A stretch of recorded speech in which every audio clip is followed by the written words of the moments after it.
Welcome to Veteran State of Mind. I'm Geraint Jones and I want to wish you a very happy new year. Glad to have you guys with us. We have great guests to kick off the new year. We have a bunch coming at you this month. Before we get into it, obviously, we don't have these episodes behind a paywall.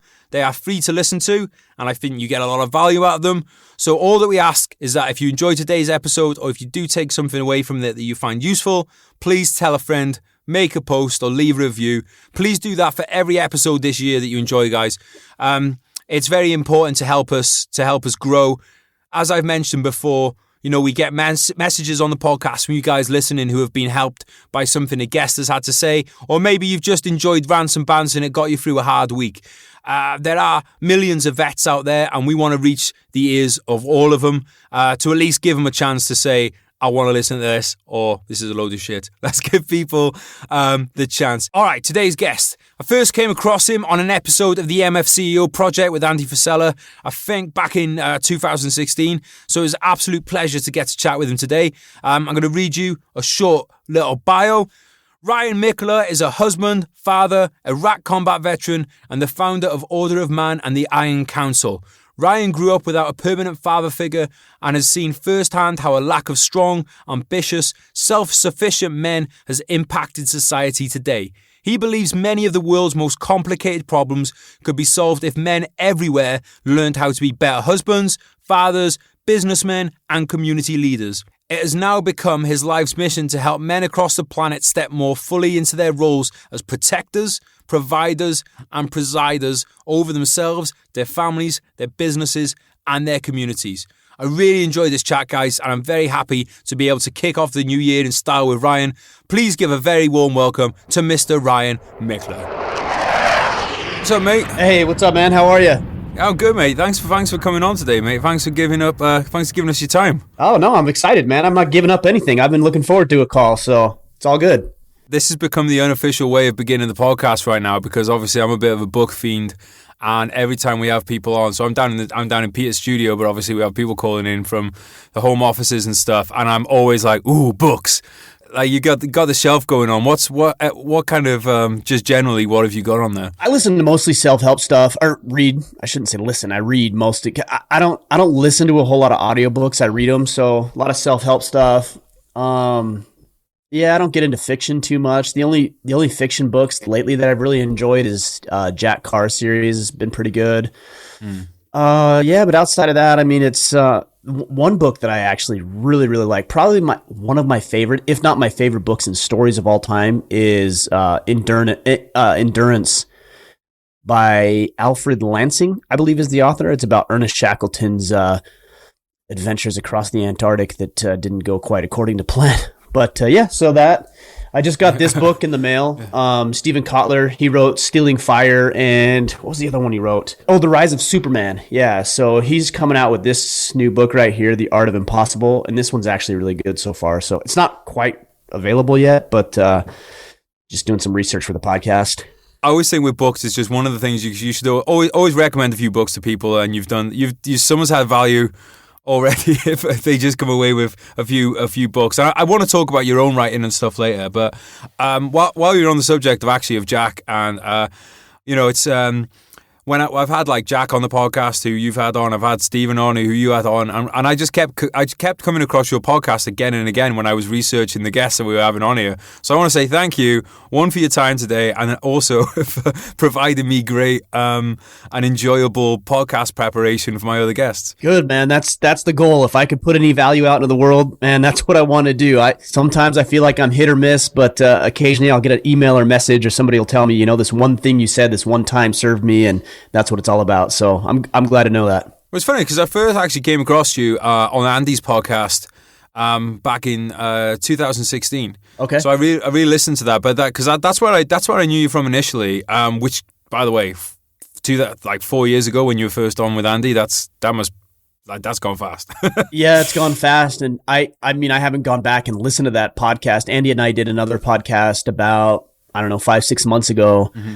And I imagine that it's like polar opposites of maybe not what I said, but just the way that I delivered it and communicated it. So maybe at some point I'll have to go back and revisit the growth over the past 4 or 5 years. It's actually really interesting, dude, because like I think Andy's one of the best podcasters, out there in terms of like performance and delivery and everything. I think he's brilliant.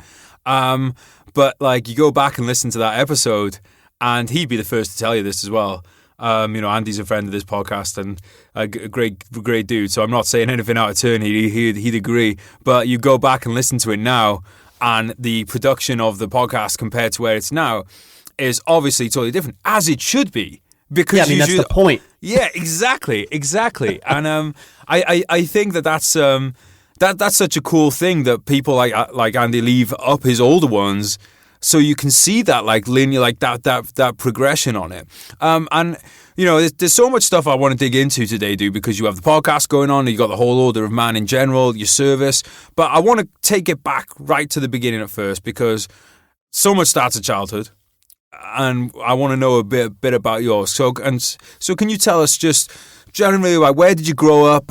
Who did you grow up with? Who was in the house with you? That kind of thing. Yeah, I had a great childhood. A lot of the times when I talk about my childhood, I talk about the context of my father not being around, because, I think that's pretty common for a lot of guys. And so I share those experiences because I think it helps me resonate with the guys, and they can see what you're capable of, even outside of less than ideal circumstances. But truth be told, man, I had a great childhood. I grew up for the most part in Southern California when I was about 13, I think, 14 years old.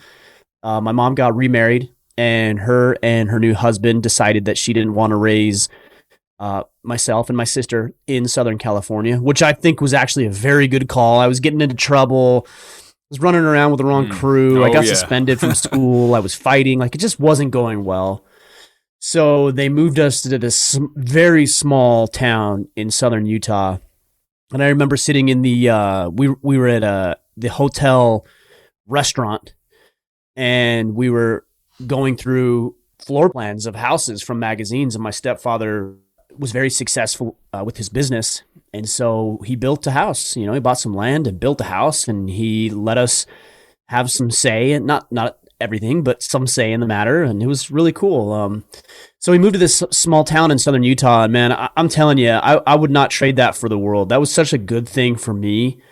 I made some friends very, very quickly. They got me there early before my freshman year of high school started, and they got me there for football summer camps and things like that. And so I was able to assimilate and make friends very quickly, and got introduced to a different way of life, a very more of a traditional way of life and a conservative approach to the way that I operate my own life now. And man, just an unbelievable experience. There's things that I wish my father was around more. I wish we had a better connection. I wish my stepfather would have been, more successful in other areas of his life outside of just the business endeavors. He was very good at that and not so good at other things. But generally speaking, man, my mom took care of us. She showed me what it meant to be a hard worker. She worked 2-3 jobs at a time to make sure, even after her separation with my stepfather at the time, that we always had a roof over our head, that we didn't ever have to worry about money. I mean, looking back at it now, I think, man, I don't know how she did it. Things were probably not as good as I was led to believe. Not that she was lying to me, but and not even sheltering, but she said, I'm going to take care of these things. And she just brunted or shouldered the brunt of the work, and never really disclosed to us how difficult it must have been, which I actually learned is like, don't bitch and moan and complain and gripe. Like, just do your work. She was a mother and she did her work. Nobody cares about your excuses. Nobody cares about what you're going through. We're all going through shit. So just deal with it and get your work done. And I learned that from her. So it was a good childhood, man. I had a lot of good friends, played sports. My mother raised me well, had a great sister, still have a great sister. Life was good. Life was really good. I think that's something really important to take away there, because I don't want to talk too much about older man now, because I want to talk about that later. But I think it's fair to say that just because you identify an area that you could have been improved upon from your childhood doesn't mean you have a bad childhood. Too often now people are, oh, well, this one thing wasn't right for me, so my fucking childhood sucked. Yeah. It's like, well, no, it's like there was an... Well, because you get attention when you do that. Yeah. But I'm glad that you said that, because that's a very important thing to think about. It's just like, hey, you know what? Like, and this, I think, is going to be a theme that we probably get throughout today's podcast is, it's good, let's make it better. I don't think it's complaining to acknowledge, some things that are wrong, and they'll use it as some sort of like victim virtue card. Like they play this card and then unfortunately in much of society and culture, they're actually rewarded through attention and other resources if you're a quote unquote victim, even if you really weren't. So could you say I was a victim? I mean, maybe, I guess. I don't know. To me, that would be a stretch. I don't think I was a victim of anything, but people love to play that victim card. I made a post. In fact, I just want to read it verbatim because it's very important. Yeah, go for it. I'm going to pull up Twitter here real quick because I can't remember exactly what I said, but this is a very important point. Here's what I said. I said, for many, perceived virtue has become more important than actual virtue. For these people, what others think of them is more valuable than what and who they actually are. And I think if that isn't a perfect indication of the direction of a lot of society, I mean, I don't know what is. And so people complain and they gripe and they moan and they bitch and woe is me and look at all these things that happen to me. I don't care what happened to you. I mean, a lot of these things are unfortunate, but I've seen people rise out of the most tragic and horrific circumstances. And if those people can do it, you certainly can. So your excuses and your victimhood hold no weight with me. You can live in this perpetual state of victimhood, or you can say, yeah, this bad shit happened to me, and because of it I learned these things and I'm going to be a better human being because of it. It's almost like we have this thing of like, so it's kind of, me and Andy were talking about something similar the other day, which was they're pushing against people's rights. They are living behind Twitter screens. They are the people who are these, like, let's call them the fact checkers and people who are trying to impose wills on other people's way of life. And because they live their life through a phone, they think that life is virtual almost, that theirs is almost a virtual reality, whereas it isn't. It's a fake world, and you've been in the military, I've been in the military. You can say everything you want on Twitter or do anything you want on there, but at some point, if someone kicks your door in and comes and drags you out of bed, you're going to have a very rude awakening, and what you think and believe about the world isn't going to matter because the reality is going to be in your face. Yeah. And I think it's the same with what you're saying about this. I had this bad thing happen to me and that bad thing happened to me.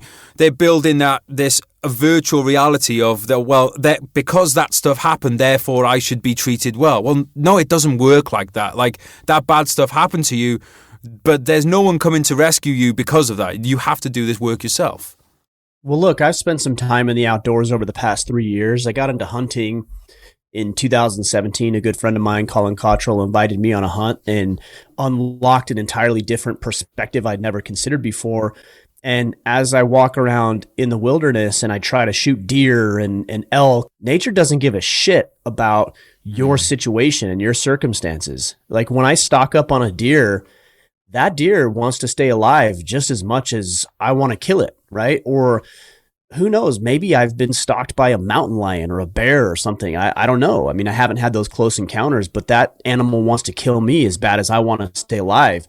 So here's the amazing thing about human beings is we've created this incredible culture and society where we're safe and we're secure and we're comfortable, and all of that stuff is wonderful. Advancements and opportunity and technology, like we're talking about here, all of that stuff is wonderful. But at times we forget we're animals. We'll talk about this in the context of this pandemic, that we're running through right now. Like, COVID doesn't care who you are.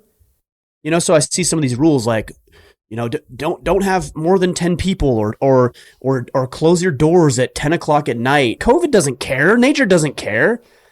It does not discriminate and not give a second thought about who you are. And so what we've done, I think, generally and collectively, is we've placed ourselves on some pedestal like we're above nature. We're above the environment. We're not. People are evil. There's horrific situations and circumstances.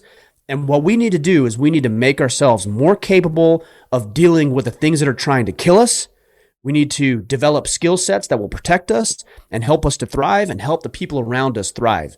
And outside of that, the rest is pretty much just a story that you've conjured up to keep yourself safe, complacent, and comfortable. And I want to deal in reality. And the reality is that some people are evil. Some people hate you just because you exist or because you represent some ideology that they don't agree with. That nature is going to find a way to break you down and kill you, and you will not escape alive. And my job is to figure out what I can do to take care of my own livelihood, myself, and my tribe. That's my family, my community members, my neighbors, and even in my case, people that listen to the podcast and are tapped into the mission of what we're doing. For those people listening that don't know Southern Utah, it's one of the most beautiful areas, I think, in the world, and a very outdoors area. So I'm sure you probably saw this in play or heard about this in play growing up. People that came from, say, Southern California for a weekend, went up hiking or didn't do the right preparation, and nature fucked them. Yeah, I mean, there's a hike. So we don't actually live in Southern Utah anymore. We're in Maine now, but I lived in Southern Utah for 20 years, off and on. You know, I was doing some other things, but home base was always Southern Utah for me. It's amazing. You're right. It's absolutely amazing. There's this hike. We were right at the base of Zion National Park. A lot of your listeners probably have gone. Have you been to Zion? I haven't been to Zion. It was on the list for this year, so COVID got that one. But next year, I'll be on it. You'll get to it. But man, I'm telling you, it's absolutely amazing. And so we were about 20 minutes from the entrance of the park. It's a national park. And there's this hike called Angel's Landing. Have you looked into this at all? Yeah, like that's, yeah. Dude.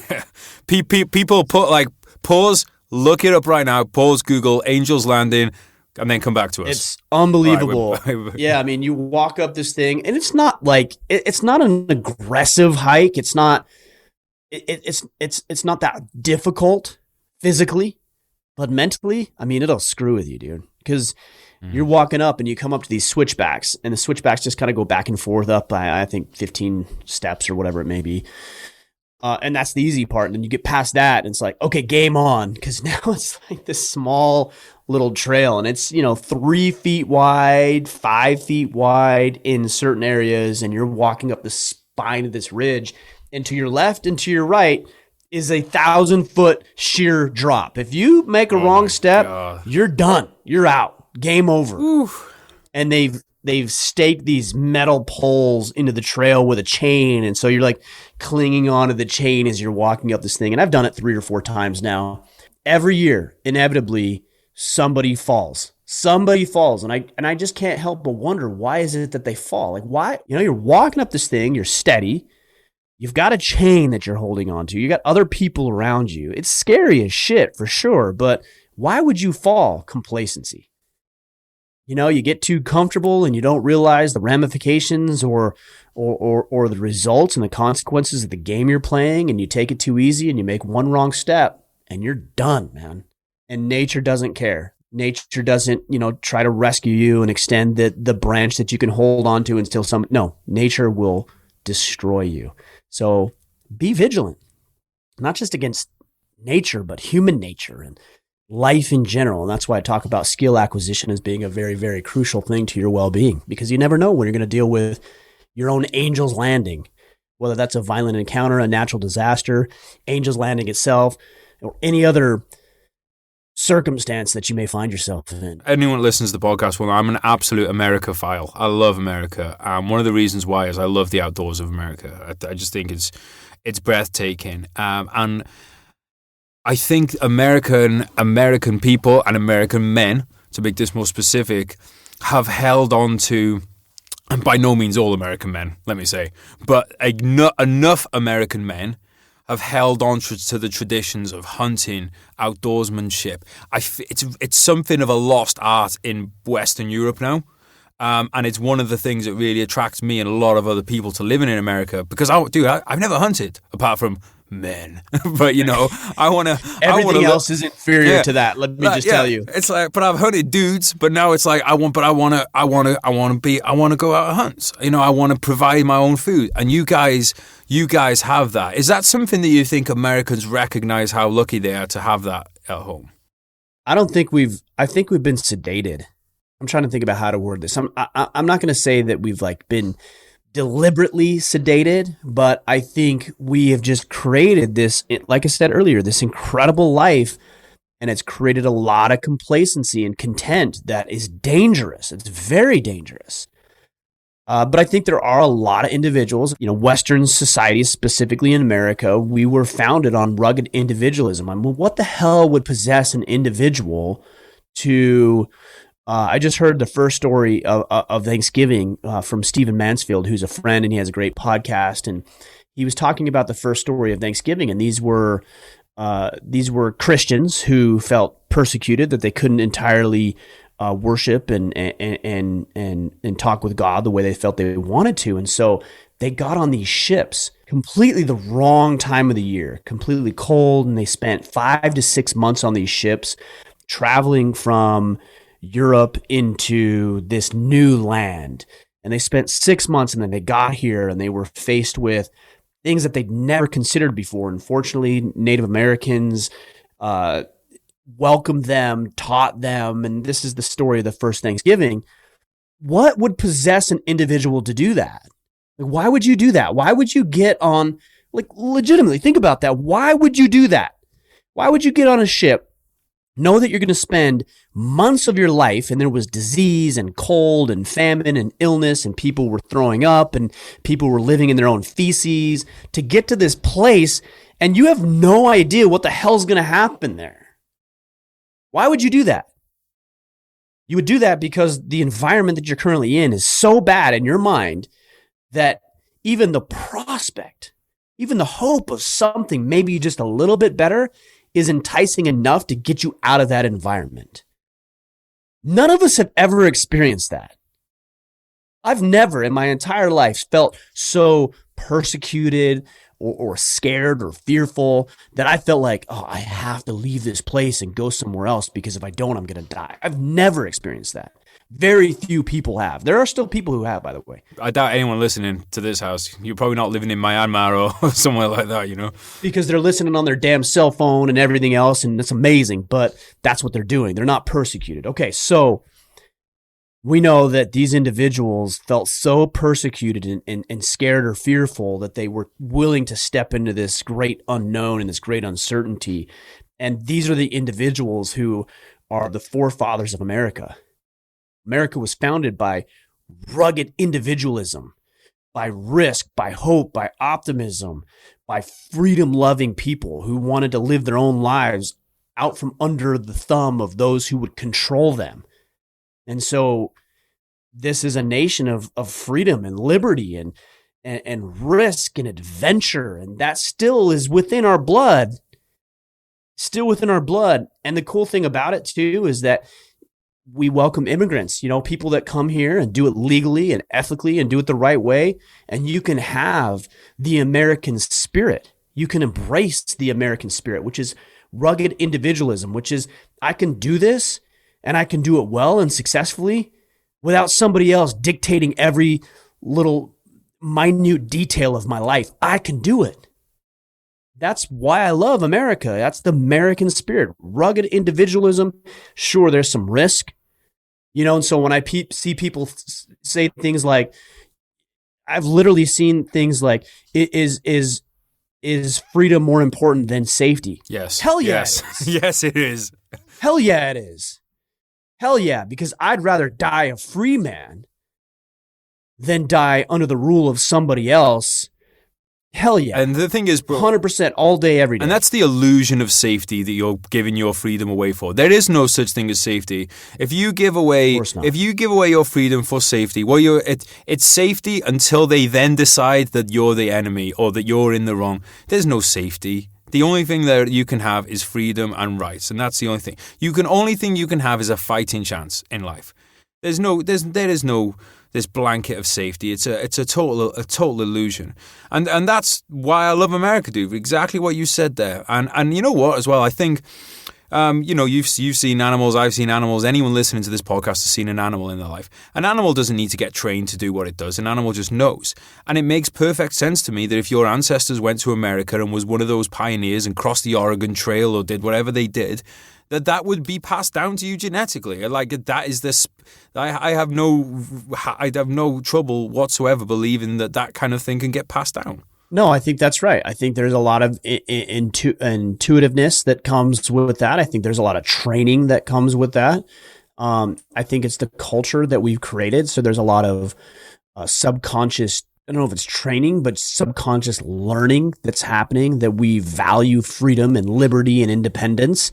And yeah, it's dangerous at times. And so is everything else. Yeah, exactly. Dude, you mentioned like training culture, that kind of stuff there. And you're saying earlier that you played sports.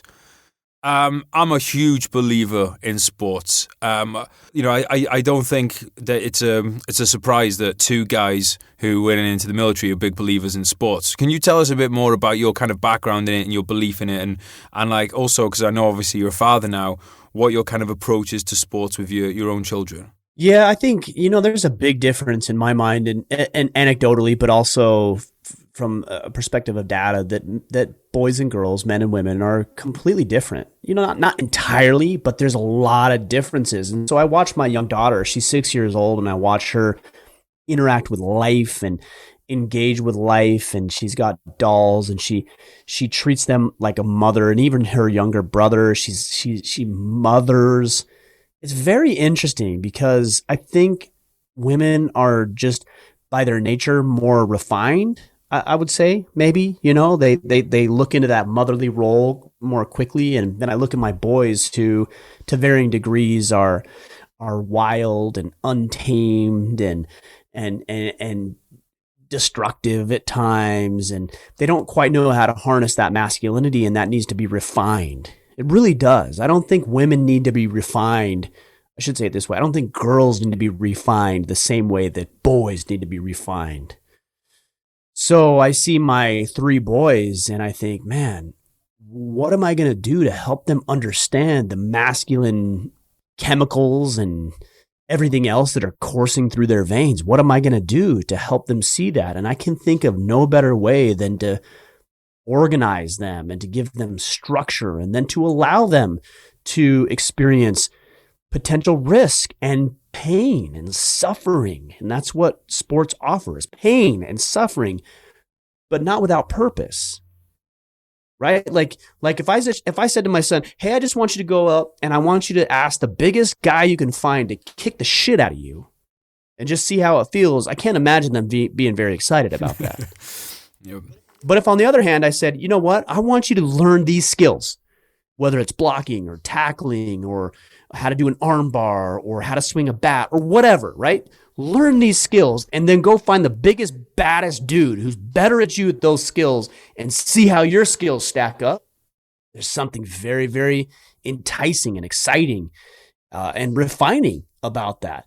And then when you lose, and here's why I hate participation trophies, because it assumes that loss isn't a valuable part of the experience, and it is. And when my sons get their ass kicked in martial arts or on the field or wherever it may be, and I say, you know what, you aren't enough right now, but you can be. What do you need to learn? So John Eldredge, I don't know if you're familiar with him or not, he wrote a book called Wild at Heart. It's a great book. It transformed my life. And he said the primary differences, or one of the differences between boys and girls and women and men, are that women are asking themselves, am I lovely? Am I lovely?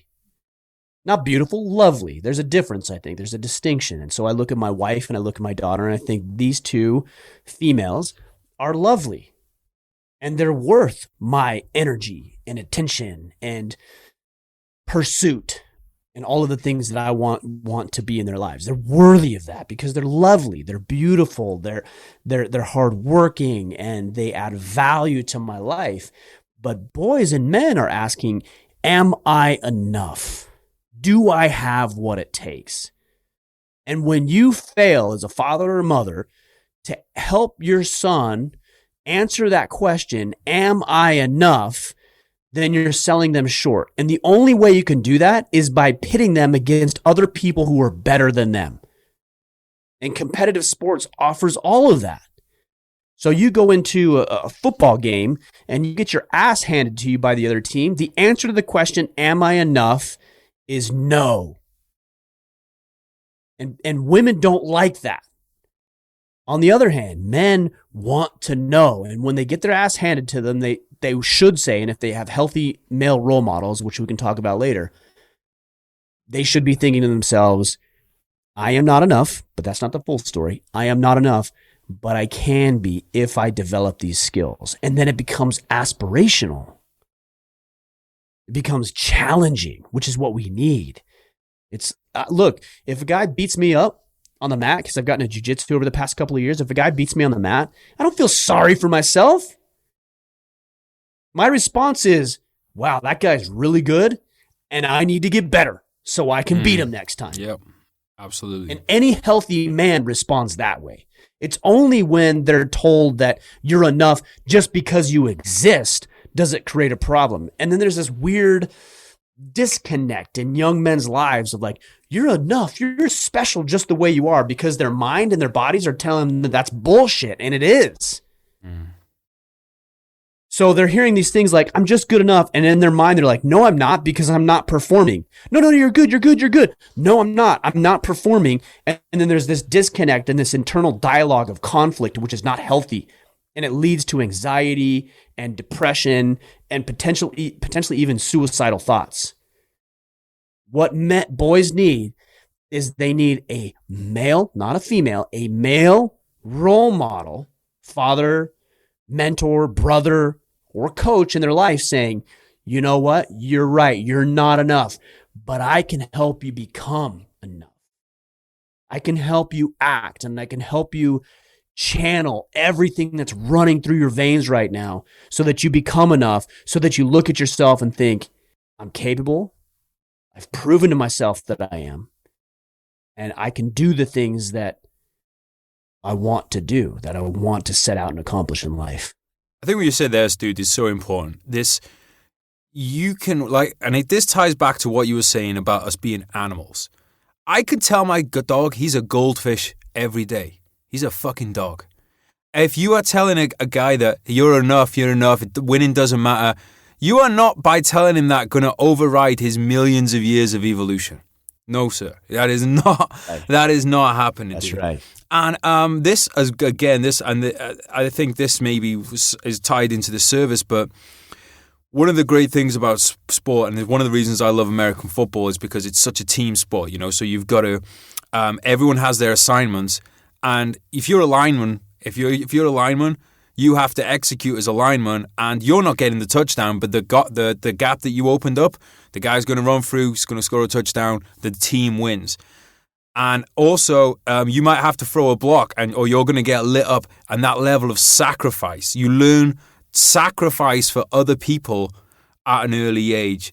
And can you, obviously, no, we can't imagine, because we played sports at a young age, and this is why I'm so thankful that I did. So, Dad, if you're listening, thank you for making me play rugby from 8 years old. That's what he should have done. 100%. I'm so thankful. He should have, and he did. And more men need to do this. You need to introduce your children to pain and suffering and hardship, and then surround them with other men, including yourself, to teach them how to manage it. You can't go through your life without conflict. There's going to be points where you're going to have to stand up for yourself, or you're going to have to stand up for other people.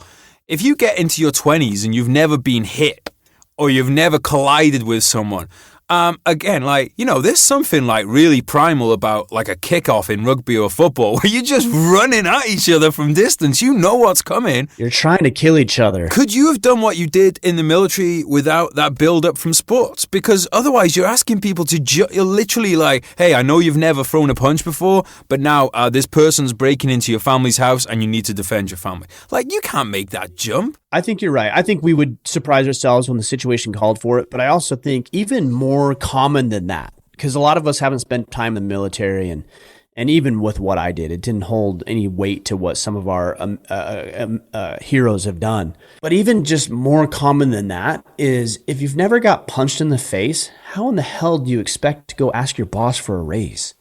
How do you expect to approach a beautiful woman and ask if she'll spend some time with you?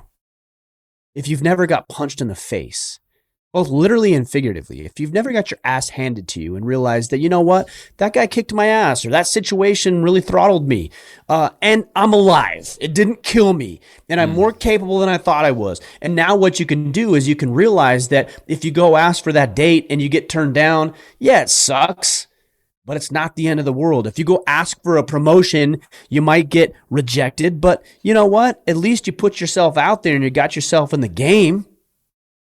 And so we have these parents that are running around being helicopter parents, sheltering and coddling and protecting and bubble wrapping our kids from doing all these difficult things. And then when they get into real life and somebody says no, they don't know what that experience is like. They don't know what it's like to get punched in the dick, right? They don't know. They don't understand that. And so they attach their lack of results to their own sense of worth. Like when I don't perform, I don't get down on my sense of worth. I just say, you know what? I'm not good enough yet.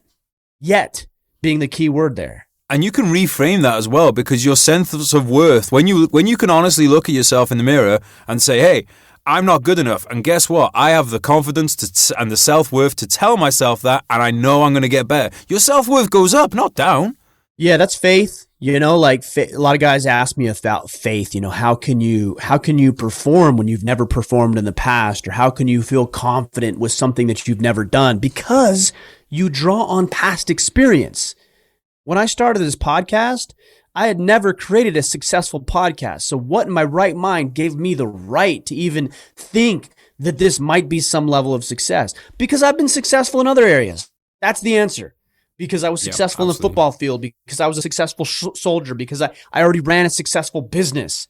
And because I did those things, even though this is not entirely the same, it's not entirely different either. And I had success over there. I have faith that I can have success over here. But you can't have success if everything comes easy. Like if everything is given to you, is that success? No, of course not. This is why, and this is going to get weird here for a second, but when I think about superheroes, all right, I like superheroes. So I think about superheroes. I think Superman is a pussy because he's invincible. Batman is a badass because he's a human being and he get his ass kicked and he could die at any minute. The only thing that makes him different is, yeah, he's got some wealth and he's got some grit. But he's not invincible. People say, well, kryptonite. Okay, so he's got one thing in the universe. This very scarce thing in the universe, and so just stay away from kryptonite. But, you know, when you go to rescue that damsel in distress or save that person from the building, you're invincible. That doesn't make you bold or stronger or courageous. It makes you bold and strong and courageous to do things that maybe aren't entirely believed to be possible or that pose some element of risk and danger to your own well-being. That's what makes you bold and courageous and strong. Yeah, that's right. You got to have skin in the game. Totally, completely. And then you know what you're saying about, you know, you've got to know that you go and talk to a girl. And like, yeah, we've all been there. Anyone listening, there's been a girl you wanted to go and talk to and you've been like shitting your pants and thinking this is going to go badly. What'll happen? And you know what? We've all been turned down. And did you die? No, you didn't. And one of the great things about the military is they show you boundaries that you never even knew existed. Like, you know, I always forget this quote, but basically about how most people will go through life never even knowing what their body is capable of. You know, and that's the same for the mind. Most of us don't know what our minds are capable of. And I'm so grateful to the Army for, you know, putting me through things that you look back on and you think, wow, I never would have done that unless, you know, we got pushed into it. Can you tell us what it was that drew you towards the military? Yeah, I mean, I wish I had some maybe more noble purpose for joining the military. Like, I always wanted to serve my country and I always wanted to do these hard things. I wish I had that. Look, man, I didn't know what I was going to do with my life. I had no idea. I got out of high school. I was a mediocre student. I did college for a little bit, but I didn't know. I'm like, what do I do? You know, I'm 17, 18 years old. I'm like, I have no idea what the hell I'm going to do with my life. And I had a couple of buddies who were joining the National Guard, and like, I don't know, it seems like they know what they're doing. And so I thought, well, okay, those guys are doing it, so maybe they know what they're doing, and I'll do that. And it was an opportunity for me to serve my country. It was an opportunity for me to pay for some schooling, to have some direction, because I had no idea what the hell I was going to do.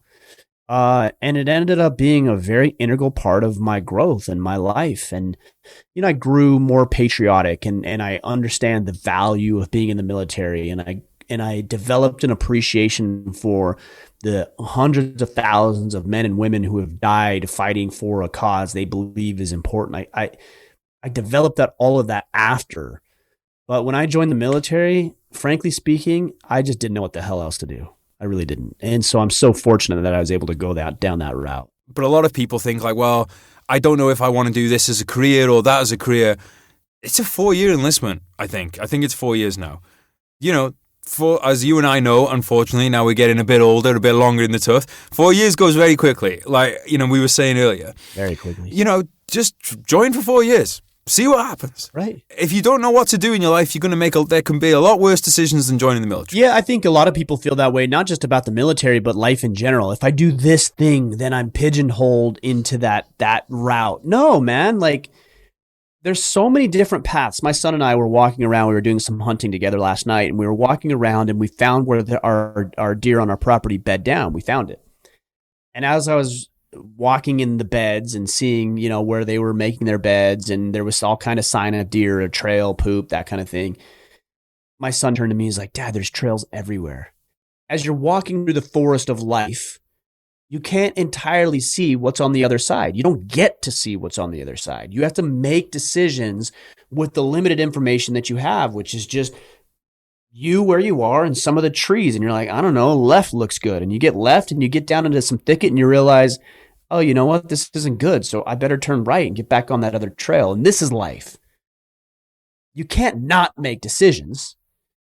You can't just sit there on one side of the forest knowing you want to get to the other side. You have to try. You have to experience. You have to experiment. I'm going to go left. We'll see where it goes. And you know what? If it doesn't go, I'm going to learn some things along the way, and then I'm going to deviate and go right. Or maybe you pick right the first time. Congratulations. You're the first person in the history of human civilization to actually do that. You just make decisions. And you know what the beautiful thing about this is? Because you don't get to see everything all at once, that when you start taking that route, whatever route you choose, left, right, wherever, things begin to open up and you get some perspective and you're going down this path and you're like, oh man, I didn't realize this is where it's going to take me, negative or a positive. But that new information, the new stimulus, the new input is what gives you the ability to make different decisions on your next footstep. But you don't get to make those different decisions if you never make the first step. So to your point about joining the military, if you're wondering what you should do and you don't have a path or you don't have any direction, who knows? Maybe that 4 years is a step in the right direction. You learn some skills. If you're here, you get some school paid for, and then it pivots you into something else that's going to infinitely serve you. You got to take the step. You really do. You got to take the first step. And do something else that I want to really reinforce to people is just because you took that step doesn't mean you can't be working on something else at the same time. If you've joined the military and you have aspirations to have a podcast like Order of Man, you can do that while you're in the military. You don't have to. Oh, for sure. You don't have to wait for one of these other things. And I'm sure you see that a lot yourself. It's the whole thing of like people. It's almost the kind of the waiting for permission. Like, oh well, I can't. Once I'm out of the army, then I'll do this. It's like, well, why can't you do it now? Well, when I was overseas, so I was in Iraq in 2005 and some of 2006. I actually took my investment and insurance information study materials to Iraq with me, and in my downtime, I would study those things. And when I got back, I passed my exams. So I was doing other things while I was deployed in a combat zone overseas. So absolutely, you can do other things. And also, I would say the alternative to that is when you said you can't be, just because you do it doesn't mean you can't be doing other things. I would also say this, just because you take the first step doesn't mean you're entitled to all the answers. It's just the first step. Oh, yeah. So let's not put the cart before the horse. Take the first step, see what you can uncover, and then based on that new information, you're going to have to make some continual decisions that hopefully are going to serve you and the people that you care about. Yeah, I think people overestimate how much of their time will be consumed by a certain career. You know, like you'll still have, if you join the army, especially if you join, dude, honestly, the infantry, like I don't know if it's the same in America, but certainly when you're in a British garrison, the infantry is one of the easiest jobs that you can have in the world. The amount of free time that you have is ridiculous. And I'll put my hand up and say, I wasted a lot of that time. That was a lot. Totally. But that's, that's young man 101. So these things happen. Yeah, I mean, not only young man 101, but you've got a bunch of other people who are wasting their time. So you think, oh, well, that's just what you do, right? Because you got a bunch of 17, 18-year-olds who don't know how to manage life. And so we had all this downtime. And, I saw a lot of guys binge watching series of 24, or whatever it is they were, right? And look, I'm not going to say I wasn't guilty of that. I did too, right? So you're binge watching shows and it's like, man, what could you actually do at that time? And it wasn't until I realized, oh, you know what? I could actually study. Like that I unlocked this new path that I would be able to explore once my military commitment was done. Yeah, I mean, what I will say is I did read a lot, and that's obviously that's come in handy. Right. But like you said, like what would have, and this is because we have NCOs and stuff listening to this now. You know, you are in a father figure position. NCOs are listening to this. What might happen if you go and tell those guys, hey guys, I know we haven't really got much to do this afternoon. I've talked to this local business that they're an investment company. They're going to come in. You don't have to come, but I recommend that you do. And they're going to come in. They're going to give up a couple hours time, and they're going to talk to us about how you can invest some of your money and stuff. You know. Yeah. So NCOs, listen. You know, be proactive about this as well, because it's not that the guys don't want to do anything. Like Ryan's saying. You know, a lot of the times you just don't like that. If the environment around you is, oh, well, if we get knocked off from work, we just go and sit in the rooms and play Call of Duty. Well, change that environment, change that culture. Yeah, I mean, that's your responsibility. And we talked about this earlier when we were talking about being a boy and being a father or a father figure. As an NCO, you have an opportunity to be fatherly. We'll say it that way, to be fatherly. And that doesn't mean you need to be somebody's daddy. It just means you need to illuminate the path and help them see. And sometimes that means you got to work out with an agreement with a business that's going to come in and teach. Or sometimes that means, you know, guys, hey, I'm reading this great book right now, and I would like to start a book club. You know, we're here. We don't have an assignment. We've done everything we need to do, and so we're going to take 30 minutes and we're going to review chapter 1 of the latest book that we're reading. Man, how powerful will that be? Not only for you, but the people as men that we want to serve. And isn't that your job as a man? I mean, one of the core tenets of masculinity is to lead. I call it preside. It's to lead. It's to have the authority and the influence and the credibility to lead your family or your business or your coworkers and colleagues, your community members. That's your job. So do it. Do it well. And you know what, dude? I know there's probably some people right now reading, rolling their eyes going, a book club in the army? Do you know how many books have been written about war and about fighting? You can learn everything there is. The Greeks have left you lessons of war, and for every war from 3,500 years ago, you can learn about. So yeah, get a fucking book club, get a book club started, and learn about war. Yeah, and some guys might think, oh, you know, in the military, a book club. What are you talking about? But you know what? Those 20% of the guys that you invite who actually join your book club are going to be better warriors because you're doing it. So do you want to be a warrior, or do you want to just follow orders and just do what you're told? Or do you want to be a professional? I think about the movie 300 when I think that, and Leonidas in the movie says, you know, Spartans, what is our profession? Right? Like if your profession is to be a warrior, then it goes well beyond physicality. That's important.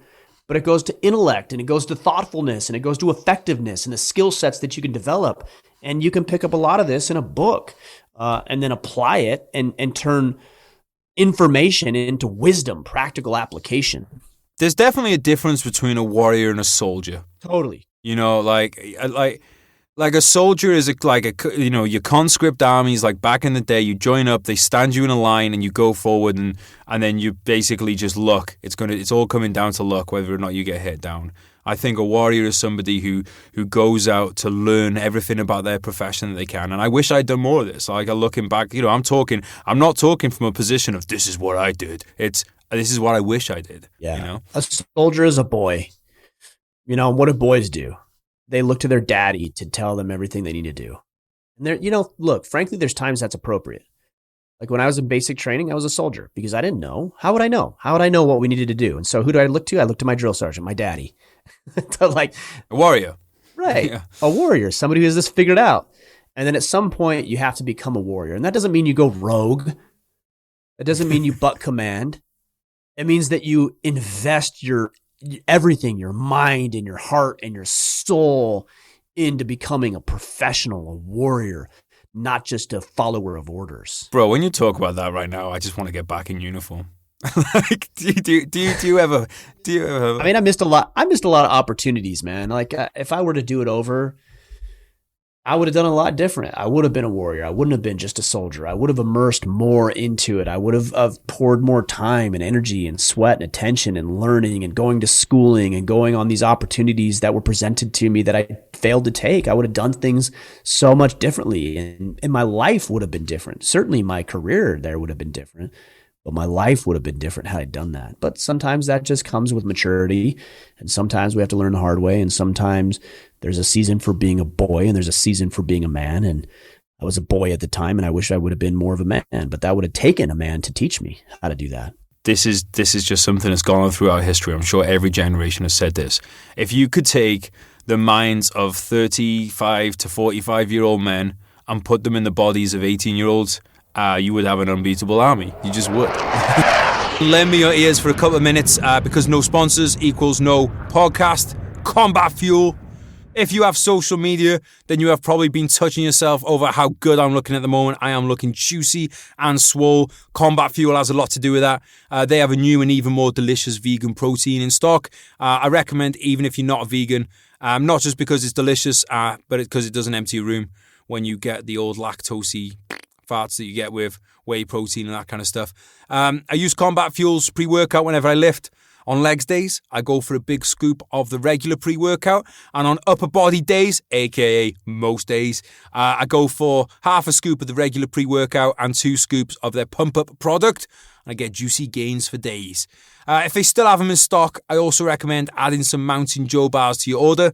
I smashed a couple of those today, actually. I got the Millionaires ones with the white chocolate. They're my favourite. Fuck, should have said that. Don't want to go out of stock. And I also like the chocolate brownies. They're lovely. They got a good ratio of carbs to proteins and fats. They're good for really good for taking the edge off your hunger. Keep a couple in your day sack.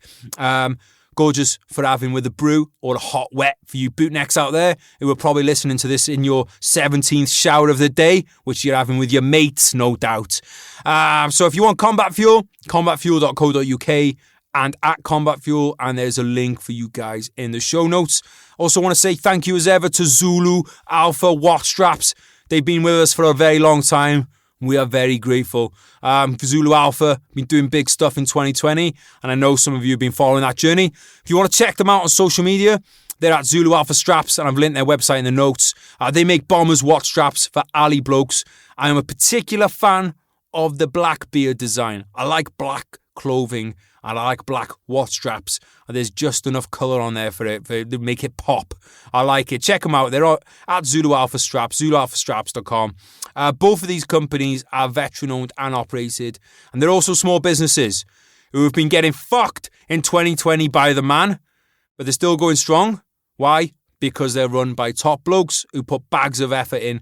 So let's get behind them. Thank you, Combat Fuel, and thank you, Zulu Alpha Straps, for your continued support of the podcast. All right, let's get back to it. Okay, this is a bit of a pointed question.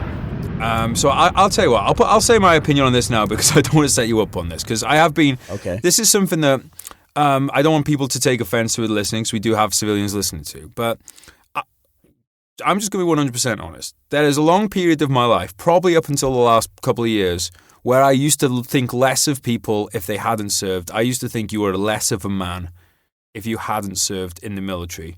My opinion of that has changed now. I still believe you have to serve, but there are different ways to serve now. But what's your kind of thoughts on this, and have they changed over time? I mean, I don't think everybody's a warrior. There's certain people that I would not want sitting next to me on the battle lines. And so one topic of conversation that periodically gets brought up is mandatory service. And I'm like, there's guys that I would not want to serve with that would actually undermine and hinder what it is we're trying to do. I think a volunteer fighting force is significantly stronger than a mandated one. But I don't think less of people who haven't served in the military because I try not to judge success through my lens alone. There's multiple different ways. So one thing I said earlier is that one of the core tenets of masculinity and being a man is to preside, to lead, right? I didn't say to lead on the battlefield. I said lead. So I think a man that sacrifices and that commits and that honors to lead his family well is just as manly as a man who has 20 young men that he's leading into battle. I really do. The other 2 core tenets of masculinity, by the way, are to protect and provide. And you can do those as warriors, certainly, but you can also do that as an artist. Yep. like I know men who are artists, whether they're painting or drawing or they're musicians. And I think that's a very manly man. He's protecting, He's capable. He's providing. Certainly, he's developed a skill set that will enhance his life and the people he cares about. And he's presiding. He's leading. He's influencing. Like, isn't it a musician influencing hundreds of thousands, if not millions of people? So there's a lot of different ways to fit into this. And that's why when people say things like, well, what makes you the judge? And does everybody need to hunt? Does everybody need to kill? No. But every man does need to be a protector, a provider, and a presider. And there's an infinite number of ways in which a man can fulfill those responsibilities. And by the way, this isn't something that I've just conjured up in my mind. You saw the bookshelf behind me. There's a great book called Manhood in the Making. It's a difficult read because it tends to be more scholarly. I mean, there's a lot of research and data and information, and it's a little bit more difficult book to read, but it's a really good book.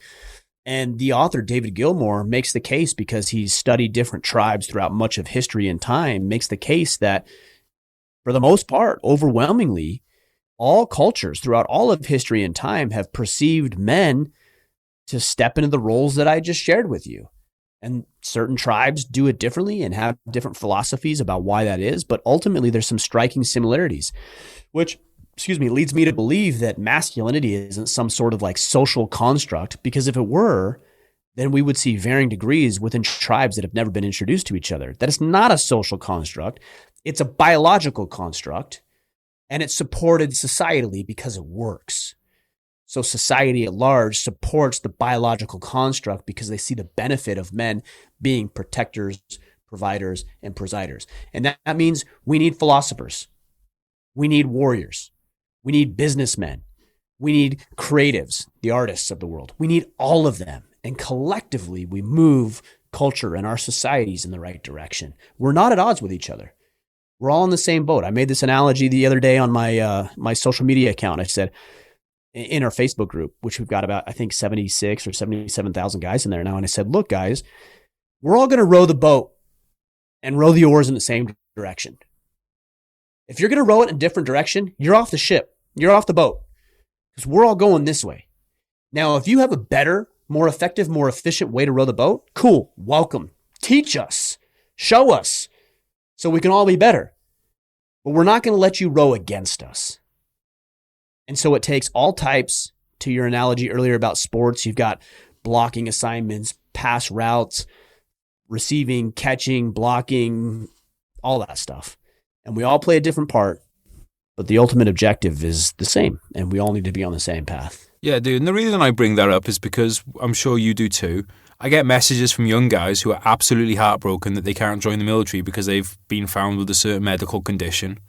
And that they want to serve, and they feel like the only way they can do that is the military.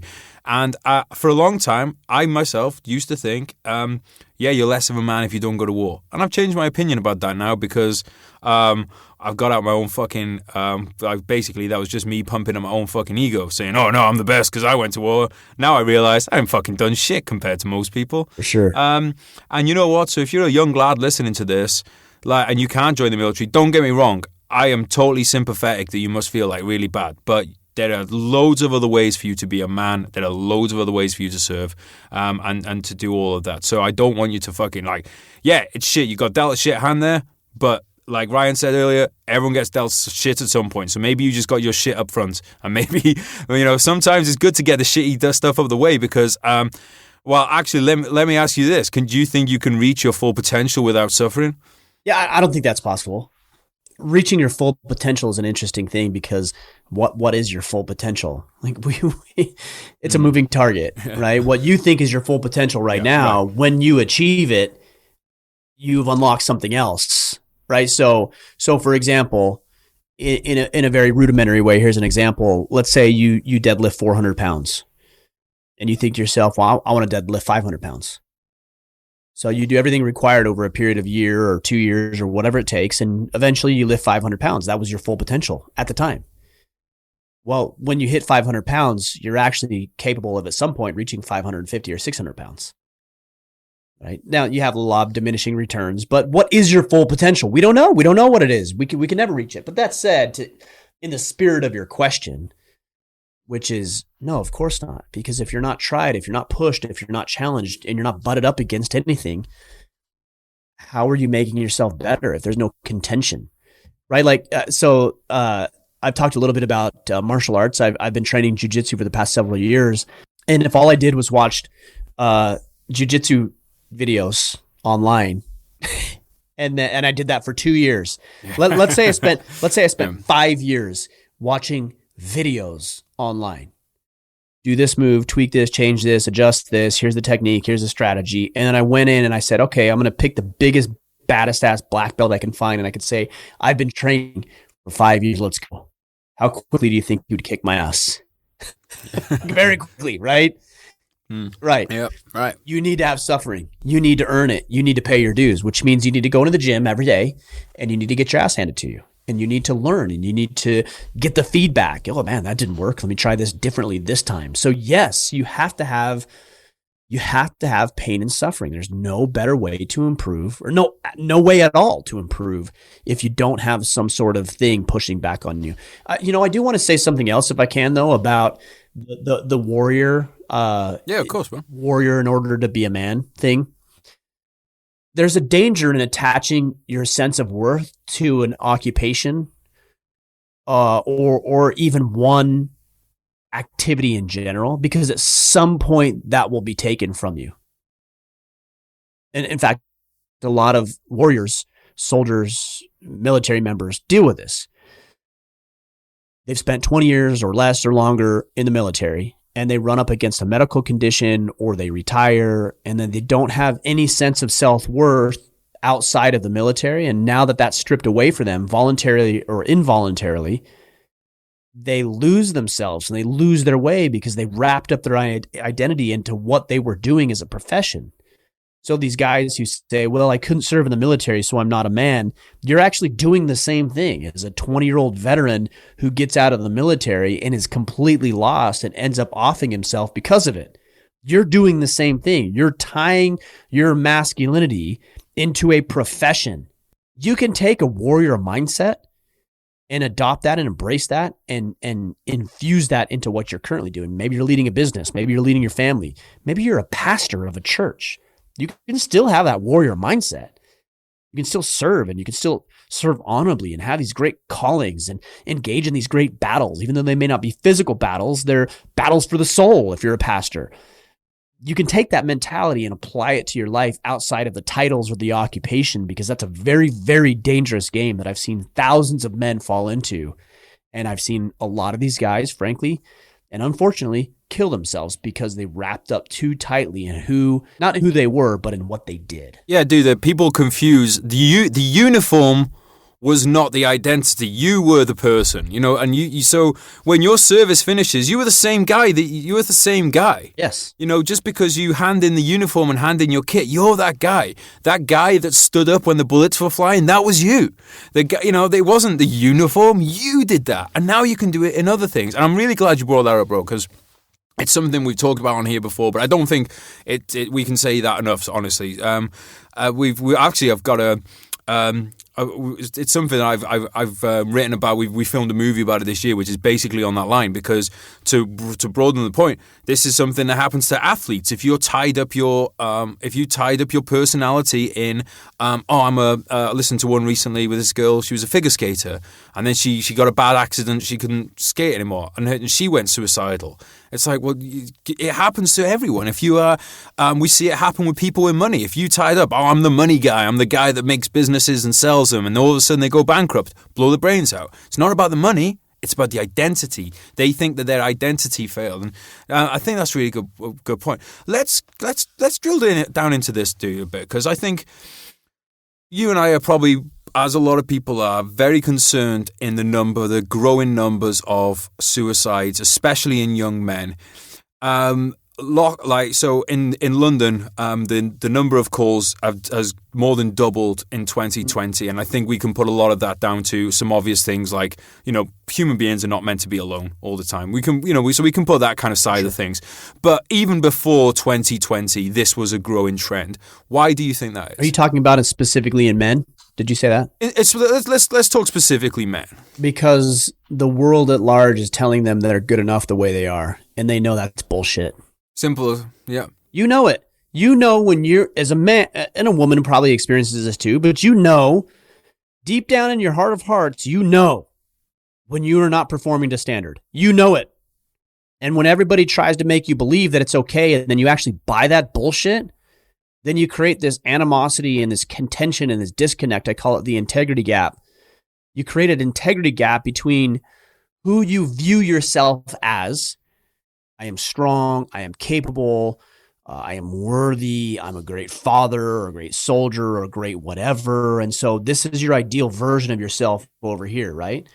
And then you actually have to look the guy in the mirror when you wake up or jump on the scale or look at your bank account and look at your underperformance at work. You actually have to face that guy. You look at him in the mirror every day and you think, this is the ideal version of myself and this is how I'm performing.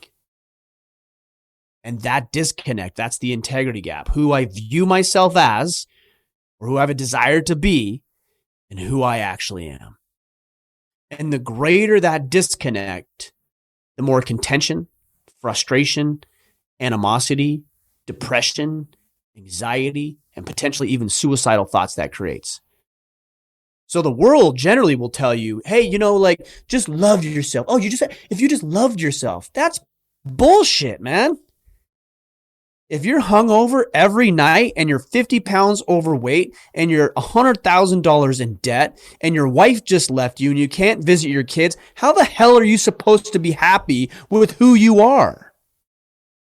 That's a dangerous, dangerous statement to make. Just be happy. Why can't you just be happy? Why can't you just accept who you are? I don't want to accept that. This is what men know. Okay, look, you're in the dumps, man. Like your wife just left you. That sucks. You're in the dumps. You're in the gutter. So come with me. Let me show you something that will help you get out of the despair, that will help you get your finances in order, that will help you become more mentally and emotionally and physically attractive to women, that will help you be more bold and assertive and courageous, that will help you develop a set of skills that's going to improve your life and the lives of the people that you care about. And as you bridge the gap between who you view yourself to be in this ideal world and who you actually are, that's what overcomes depression and anxiety and suicidal thoughts, barring mental illness. I better put that in there. I'm talking about mentally healthy individuals, okay? Because that's different. And those people need to seek medical help. And even if you don't have some sort of medical illness or mental illness, even if you find yourself in this situation, you need to find professional help. If that's a clinical therapist, if that's a friend, a mentor, a brother, whoever, that's going to help you see that the answer doesn't lie in wallowing in your own self-pity and telling yourself you're special when you're full of shit, and instead working you towards the ideal version of yourself. Even clinical therapists will tell you this. What do you have to live for? Where's the hope? Where's the optimism? How do you see yourself improving? That's the problem, is everybody's so worried about making people feel bad, and they think that just by lying to them that somehow the pain goes away. You might sedate it, and isn't that what we try to do as men? We use drugs and pornography and alcohol because we don't want to deal with the reality of the situation that we're in, which is you aren't good enough yet, but you can be. And you have two choices to make. Do I do the work or do I wallow? And the world would tell you to wallow and be happy with it. And I and others like yourself would tell you, no, do the work and the rest will begin to take care of itself. I think you're bang on, mate. You really are. And I think the more you get told to love yourself and the less that you do to earn it, you come to hate yourself. Of course. You come to hate the person you are. And I think there's this, and this is the different, because obviously there's different reasons for different people, but I think this happens that the same reason that people will kill a lying spouse who has been lying to them and that they become to hate, or that you can kill the enemy because you hate the enemy, you can kill yourself because you will hate yourself. You will hate that, but you almost have this split personality where you hate yourself and you want to kill that person because they are a liar and they have been lying to you every day and they've been holding. Think about this. If there was someone in your life externally who held you back every day, who lied to your face every time, who never held their promises to you or to any other people, would you want that person in your life? No, but society tells you, oh yeah, love that person. No, fuck that person. That person is holding you back. You wouldn't do that to a friend, so why would you do it to yourself? I couldn't have said it any better, man. I mean, that's exactly right. Wholeheartedly agree. I want to shake people. I want to shake people. And you know, it's a tough one, dude, because look, we've got this self-love and self-this and self-that. But what nobody talks about, or very few people, I'll say, not nobody, because you talk about this. You know, people all talk about self-love and all this stuff. People don't talk about self-reliance. You know, people don't talk about accountability of yourself. Yeah, so yes, self is important. Self is what we should be concentrating on, because if we look after ourselves, then we can look after other people. And look, at the end of the day, if everyone's looking after themselves, we don't have to look after anybody else because we're all good. But the reality is, if we take care of ourselves, you know, self-love doesn't mean fucking 3 pints of ice cream. Self-love means holding yourself, you know, accountable. But to go back to the self-reliance thing, because I know I hear you talk about this a lot, and I want to make sure guys understand what this is. And I know guys and girls, this is important for everyone. Can you tell us what is self-reliance and why is it so important? Self-reliance is the ability to manage all of the resources, to gather and acquire the resources, to put them to good use, to make them effective, to advance your own cause, your own purpose, so long as it's noble. I would actually say, if we're just talking about self-reliance, even if it's not noble, obviously nobility is important and virtue is important. We can talk about the morality. We can talk about that later. But it's managing the resources effectively in order to provide for yourself. And then once you provide for yourself, then you have an obligation to extend that and manage those resources in abundance and developing the skill sets so that not only can you take care of yourself, but you can take care of other people. So if you are relying upon somebody else paying your mortgage, for example, then you have failed to manage the resources that you have, your time, talent, energy, money, etc., for an effective outcome for yourself. Somebody else is doing it for you, and you are no longer relying upon yourself exclusively. You are now relying upon others. Now, look, here's the thing. That doesn't mean that you can't offer or ask for help. It doesn't mean that you can't accept a gracious gift from somebody. It just means that over the long and sustained periods of time in your life that you don't need other people to give you any resources that you should be able to provide for yourself. And that's what self-reliance is. One of the things that I think people come under criticism for when you're saying that you should, about being a man and about, you know, embracing masculinity and all these kind of things, is I think people confuse that with, like, they think there's this zero-sum game where it's like, if you and I live our lives as men, then that means that women have to suffer, you know. And what you just said there is so important. And this is what people need to understand is, you know, by Ryan being a man, by being a man, and anyone listening being a man, one of the things that we want to do is see other people successful. So it doesn't mean that, hey, I'm going to be a man and now I'm going to subjugate you. No, it's the total opposite. It's like, now I'm going to help. What do you need help with? What do you need help with? I've got you. That's exactly right. You know, is that something that you come up against, this misunderstanding that people think that you're trying to step on them rather than you're just trying to make you the best that you can be? Yeah, I mean, look, let's take a hunting analogy. If I go out in there and I kill a squirrel today, some sort of a snare or a trap, and I kill a squirrel, like, that's enough to feed myself. Like, nobody else is going to eat. But if I develop the skill set to go out there and shoot a deer, that's more food than I can eat. Like, now I have an abundance. I have a surplus. And because I have a surplus, I can now serve other people. And some might say, well, in a zero-sum game, you took away deer from somebody else that could have eaten that. No, I actually gave it to other people that couldn't have harvested it for themselves because they lacked either the desire or the skill set, right? So now I go out into the world and I shoot a deer and I bring it back and I gut it and I do everything I need to do to make sure the meat and everything is prepared correctly. And then I give it to my family to provide for their way of life. That some people will say, well, that's antiquated. It's not antiquated. It's just an example. It could be you going out into the workforce, not hunting for an animal, but you going out into the workforce and be made enough to pay for your food and the roof over your head. And because you've gotten so proficient at managing the resources, now you have the capacity to serve other people. Your neighbors, your family members, your friends. When we moved here to Maine, there was people that stopped by our house, random people, neighbors, people we never knew, never met, who gave us deer meat and moose meat and bear meat. And they said, welcome to the neighborhood. These are people who learned how to provide for themselves and had a surplus and an abundance, and they believe in the power of community and neighborliness that they gave of their own storage to us as a gesture of goodwill. That's manly.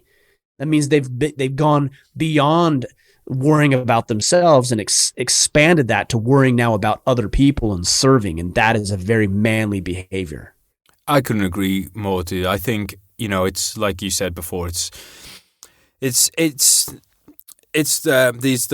three P's. I forget the exact words now because they're not ones. I got them written down here somewhere. Hang on, where we go? We got protector, provide, preside, right?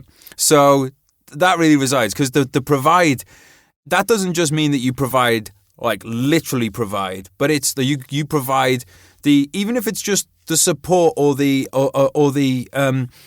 like, for instance, I'm struggling to put this into words.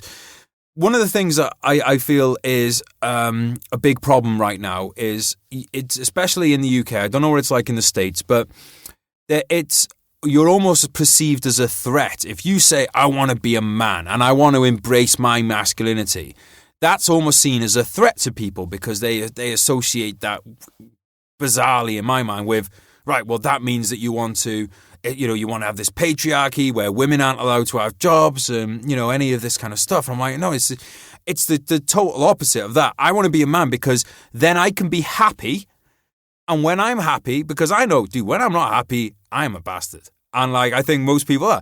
And like, I might deliberately sink your project because I'm unhappy. I'm certainly not going to be contributing to community or anything like that. But if I get to be a man and I get to be happy, and in my soul I am full, then I'm going to be walking down the street with a skip in my step. And it's like, anything I can do to help other people, I am. You wouldn't be doing your podcast if you were unhappy and if you were miserable and not being who you are. I wouldn't be doing mine. People benefit off the back of what we're doing. And it's something like my youngest brother, he is of the kind of the generation where they've been taught to fear masculinity and to treat it like an enemy. How do we get people to see that everybody wins if we embrace masculinity as men? Not everybody will see it until they experience a hardship. Oh, yeah. Life is easy. You're cold, you turn up the heat. You're hot, you turn on the air conditioning. You want to get from point A to point B, you hop in that little electric and gas-powered car, and you get from point A to point B in a very short period of time, something that took our ancestors days, months, years, lifetimes to get to, and you can get there in a matter of hours. Life is you're hungry, you go down to the convenience store, the grocery store. Somebody has also already done all the hard work for you. It's very convenient. It's very nice. It's very nice. And so the only reason people can say they fear masculinity is because men have created an environment that allows them to speak what's on their mind. Like, that's it. For some people, it's going to take a seriously dangerous situation for them not to fear masculinity. Because what's going to happen when they're dealt with a violent encounter or a natural disaster or an emergency or some other sort of threat, a man is going to step up and serve them. And then they're going to realize that men aren't the enemy. Men are actually the answer. But we can't see that in a society where men have created all the luxuries that we enjoy. And that's not to diminish what women do. By the way, women, beautiful creatures, do amazing things. I think women, I'm just speaking generalities here. Women are very, very good at taking raw resources and refining them into something beautiful and something useful. Men are good at providing the raw resources. You need meat? Here's meat. Now you cook it. You need me to fertilize your egg? Here, I'll fertilize your egg. Now you incubate it for 9 months and turn it into this amazing creature that we call human beings. Women are very good at taking resources and refining them and honing them and massaging and manipulating and tweaking and nourishing to create these beautiful things. And men, we are the raw ingredients. Here we go. Here's what you need. You need wood, you need food, you need shelter, you need sperm, you need whatever. Here you go. Do with it what you as women do. And that's why men and women work so well together, is because we're good at different things. Neither are more important than the other. Both are necessary, but we bring different things to the table. Yeah, it's a partnership. It's a partnership. And look, I think that, like you said earlier, I believe that there are societal constructs, but guess what? They're there because they were already existing in nature. And one of the things that I would ask anybody that's having a hard time agreeing with this to think about is, if masculine men were truly the evil people that they're supposed to be, then why would women be would have the equal opportunities now that they do? Because it's not down to physical strength. If we were talking about men being these bestial people that they're portrayed to be by, I would say, quote unquote, the left, or the far left, if we were those terrible people, we have the muscle and the might to basically dominate and impose our will. We don't. So isn't that the evidence that it's not, like, masculinity is not to be feared? In fact, masculinity and men are the ones that have built these, again, quote unquote, constructs that enable people to live side by side now and have equal opportunities. I find it very hard that these people have the evidence in front of their eyes is that men are like, oh, you know what? We are the stronger of the genders, but you know what? We equally value you, and let's all have equal opportunities. We don't have to do that. The fact is that men are physically strong enough to, if you and I could walk around now, and if we saw a woman walking down the street, we could do whatever we wanted to that woman. That is the absolute fact of it. Is that a nice reality? No, but as we said before, nature doesn't give a fuck, and we are a part of nature. Now, there are some men who do that kind of behavior, but I think Ryan and I would both argue that those are not men. They may have a fucking dick between their legs, but that is not a man. Someone that carries out that kind of behavior, a rapist, is not a man. Because, as Ryan has said, a man protects. And by definition, you can't be a rapist and protect people. That's not the same thing. So masculinity is not to be feared. In fact, I'd say, if anything, it's these people who are outside of masculinity are the ones that create all this damage to society. I agree. And it's going to be the men who stand up to it. When these atrocities are committed against individuals, it's always the men who go up and step up and put themselves at risk and potentially lose their lives in order to defend and protect and do what it is that we do as men. It's always the men. Now, there's outliers, there's exceptions to the rule, but generally speaking, it's the men. And when shit hits the fan, who do people look to? They look to men, because it works, because this is how we've evolved and this is how we've grown. And again, that does not diminish the woman's role. It just means it's different, and that's it. Equally as important, different in nature. And I think you and I both agree as well that there are women out there who are masculine and who will perform what, like, so I think sure. Let's talk about. But that doesn't make them men either. Right, yeah, go ahead. Yeah, so go ahead. Can you just expand on that for people? Because I think that's, because some people will be talking about, well, what about this woman I know who did such and such? So. Right, and that's wonderful. That's great. But the exception doesn't disprove the rule.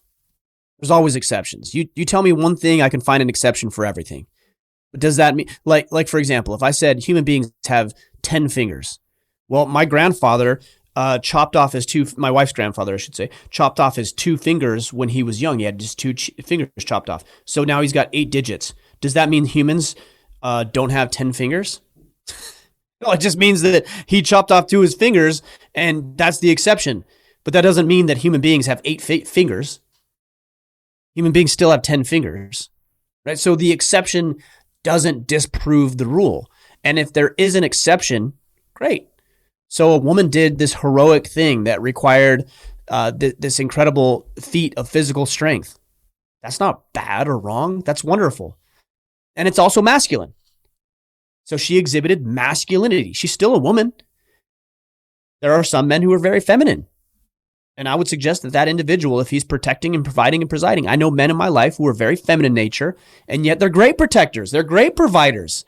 They lead well. They're friendly. They're helpful. They lead their families. These are men. Might be more feminine in their characteristics or qualities, but they're doing everything that's required of a man, excuse me.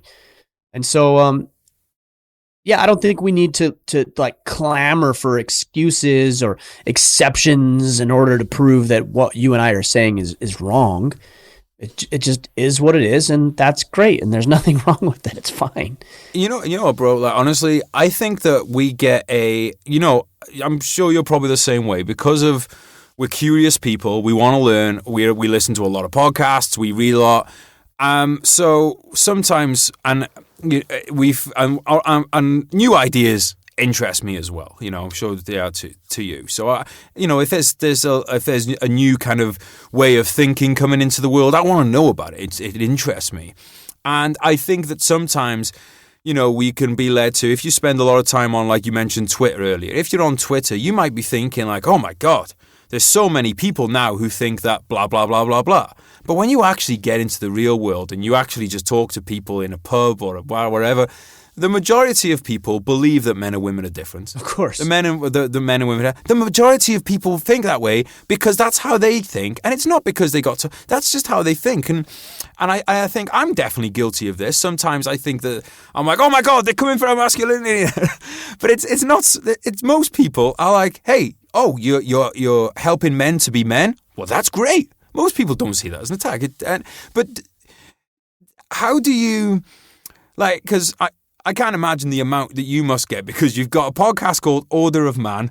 You're active on social media and you've been doing it for a while. Oh, and by the way, you're successful, which a lot of people do not like because some nasty people do not like successful people. Successful people like successful people. Yes, exactly. And that's why you'll never get you'll never get someone trolling someone. Well, maybe sometimes it can be funny, but generally trolls are not successful people. Than trolling someone. Yeah, exactly.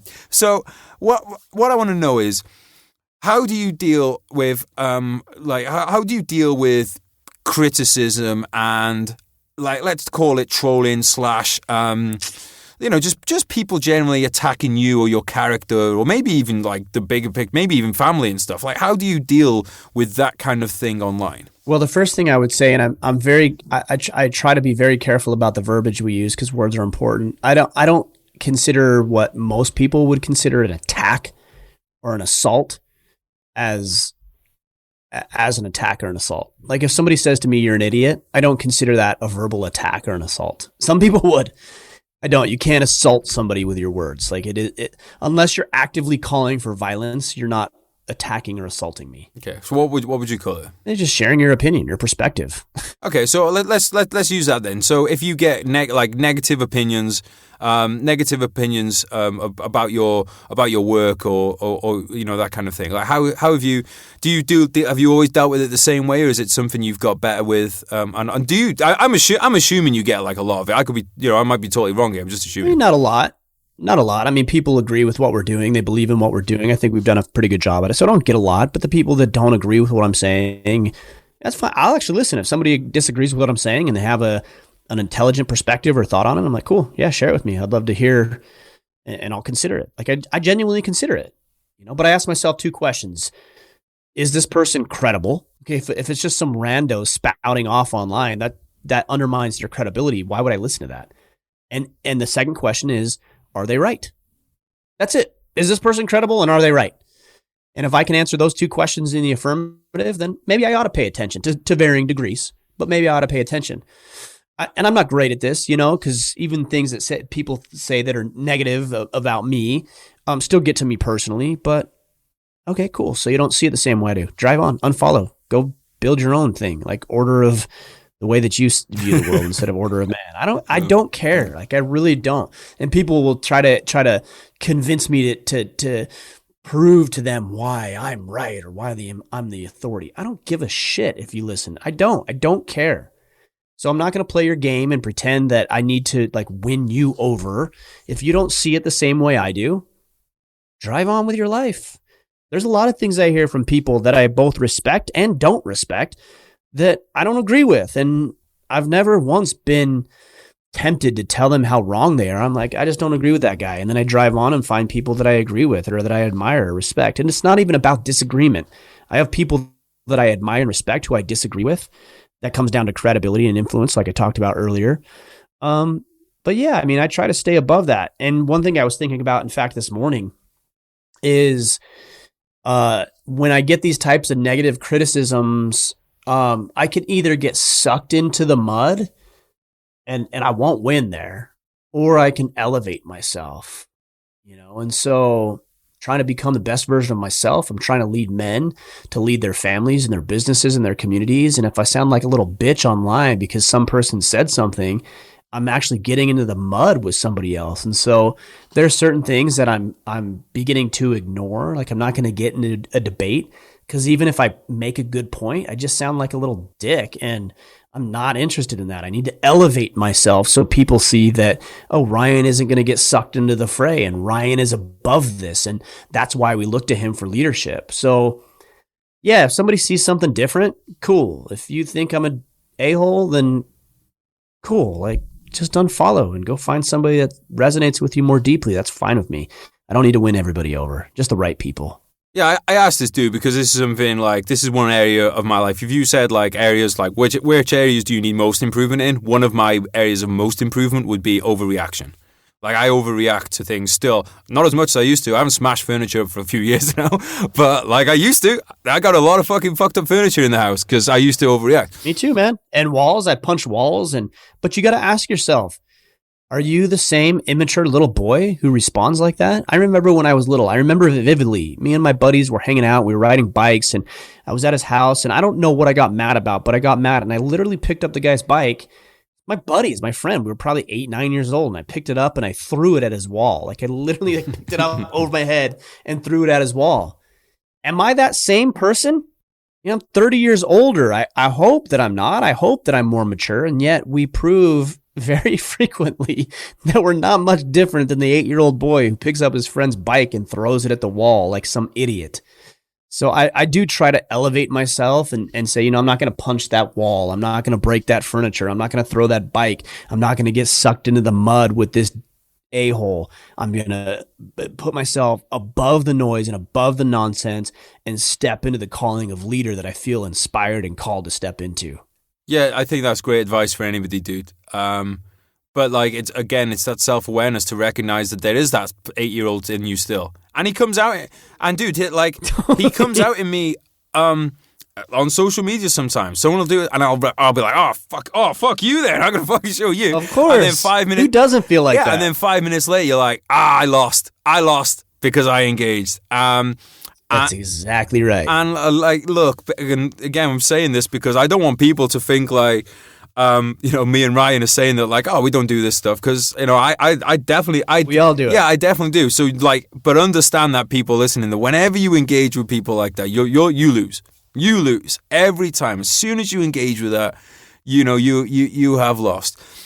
While we're on this, and also I would say this: you don't lose to that person. Because that person doesn't care about you at all. You know who you lose to? You lose to your family.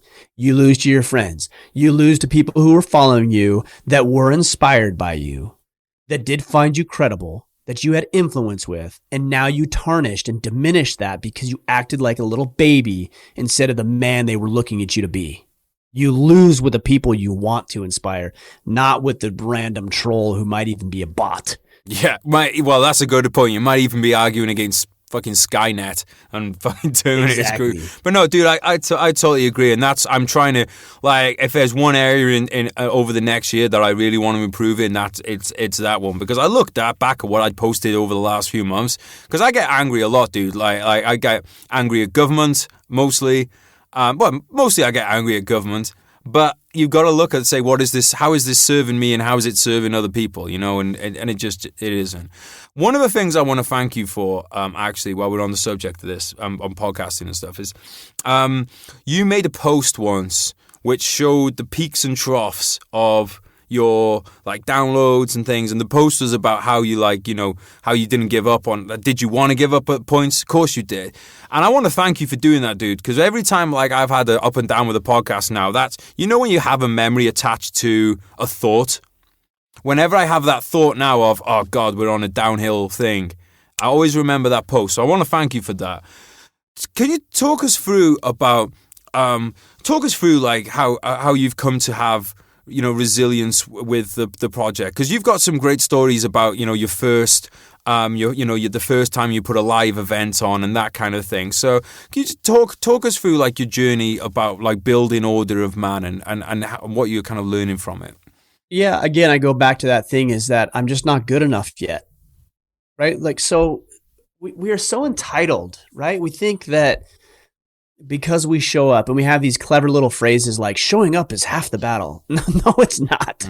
It's like you're in the door now, and now you actually have to work. Like, you haven't even started working yet just by showing up. And these phrases are designed to make us feel comfortable with our complacency and our lack of results. But for me, it goes back to that question of you're not good enough yet. And what gives me the right to feel entitled to the result that somebody else has created through years and years of toil and blood and sweat and tears? So when I think to myself, well, I can't beat this guy at jiu-jitsu, it's because I'm not good enough yet. I don't attach that to my worth. I just say I'm not good enough yet. So I got to get better. When my podcast downloads aren't what they want to be, I think to myself, I'm just not good enough yet. I haven't been around long enough. I haven't developed my skills enough yet. Or when I see other people achieving financial success or health ambitions and goals, I just think to myself, I'm not good enough yet. And I will be. And here's what I need to learn. So when I see people, and it's easy. I mean, it's super easy to look at people that have been successful and think, well, why don't I have what he has? The answer is simple. You haven't done what he's done. Yeah, exactly. Like there's nothing else to it.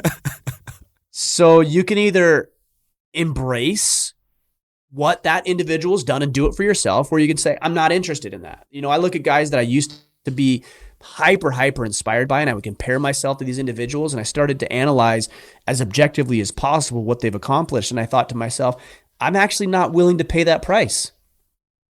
And I've come to terms with that. There's other people who have had extremely more successful podcasts and businesses than I have. And then I look at what they've done and I think to myself, I'm not actually willing to invest that because I want to throttle back and spend more time with my family. And I've become okay with that because I know what my goals and desires and ambitions are. So you talked about that first failed event that I ran close to 5 years ago now. Just for a little context, we set up an event and I think we got 2 or 3 weeks out from the event and I didn't have a single person sign up. I didn't say, oh, I'm horrible and I'm bad and people don't like me. I didn't do that. I just said, okay, well, that didn't work. So maybe I should try something different. I detached my sense of value and worth from the experience. And then I went back to the drawing board and I talked to a couple of guys and I learned how to market and I did it a little different. I set up the funnels and the digital technology and we had 20 guys come to that next event that I put out there and we call ourselves the Terrible 20. But if I would have cried and complained and griped and called my mommy and said, how come I'm not good at this? Like I would have still been, stuck. And instead, it's like, okay, let's just go back to the drawing board. Let's look at this objectively, extract your own feelings from the situation or your desire to be liked by people and just evaluate it. Oh, you didn't explain to people what the event was about. It was overpriced, or you didn't tell enough people about it, or they got hung up at the paywall because you didn't set it up correctly and it couldn't accept credit cards. There's all sorts of reasons why. And none of it, very little of it, I should say, has to do with you and your worth and who you are as a human as much as you're not quite there yet. So figure it out and get back into the fight and get after it. I saw something recently. I hope he's not listening because I don't want to slag anyone off, but it was basically saying it was a kind of like well, you know what, I've seen these other projects do such and such, but my project started from zero. And I kind of wanted to say to him, bro, everyone starts from zero. Like Joe Rogan, let's use podcasts for an example. Joe Rogan started from zero with his podcast. Now, the reason he's $100 million ahead of a podcast that makes no money is because he started before everyone else and he's done more work than everyone else. It's as simple as that. I'm better. Yeah. He's flat out better. He's flat out better. That's it. And, dude, one of the things I think is, you see NFL Sundays. I fucking love the NFL. I love America, full stop. And you're watching NFL Sundays and you're like, oh, wow, what it must be to be like that guy on the field and who's catching the winning touchdown. That guy has put in probably 20 years of work at that point, turning every day, getting his body beat several times a week. He's going to walk with a limp for the rest of his life. He's going to be on painkillers for the rest of his life. That touchdown that you see in the Super Bowl, is that guy's life has gone into that. And I don't think we do a good enough job and you can tell me if you think this is a deliberate thing or not, of teaching people how much work needs to go into success. Because I feel like we go the opposite way. We're like, oh, it's luck. It's who you know, not what you know. Fucking bullshit. Who you know, not what you know. Is this what is this? Is it a deliberate thing or what? Like, why are we taught stuff like that? It's a dangerous game to diminish the results of other people. Because what you do, if you just say it's luck, Joe Rogan's that way because it's lucky, then what you're assigning success to is a result of luck, not hard work. Even if it's right or wrong, it's a dangerous game, because now what you're saying and telling yourself is that you won't be successful until you're lucky. And so you handcuff yourself and you think that it doesn't require hard work, it just requires luck. So at some point, something will happen out of just some miraculous circumstances, and I'm just waiting for my ship to arrive, and then I'll have success. So don't ever knock or diminish. You know, you look at Joe Rogan or Tom Brady. Oh, well, Tom Brady, he's just this athlete or whatever. Okay, maybe. But also I know plenty of athletes who have never amounted to much in their life by way of professional sports. So it isn't just that he's an incredible athlete. It's that he has done the right things. He's put in time and effort and commitment and learning and studying and training. And you can have that too if you do what he does. So it is an exercise in writing away your poor performance. And I'm not going to say it's entirely conscious. I think in a lot of ways it's subconscious, but it is an effort to excuse away your lack of results. Oh, well, the only reason that he has this podcast is because he got lucky.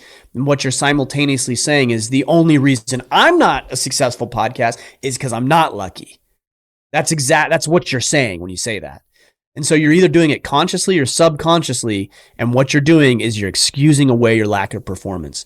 So if you ever catch yourself saying, well, he just, or it's because, and you're assigning it to some random stroke of luck or fortune or circumstances, then you're selling yourself short, and you're keeping yourself from the results that you could potentially produce if you acknowledge that Joe Rogan is a hard-ass worker. If Tom Brady, although I would say naturally talented and gifted, has still put in a boatload of work, more than probably most human beings can ever imagine, towards the pursuit of his ambitions.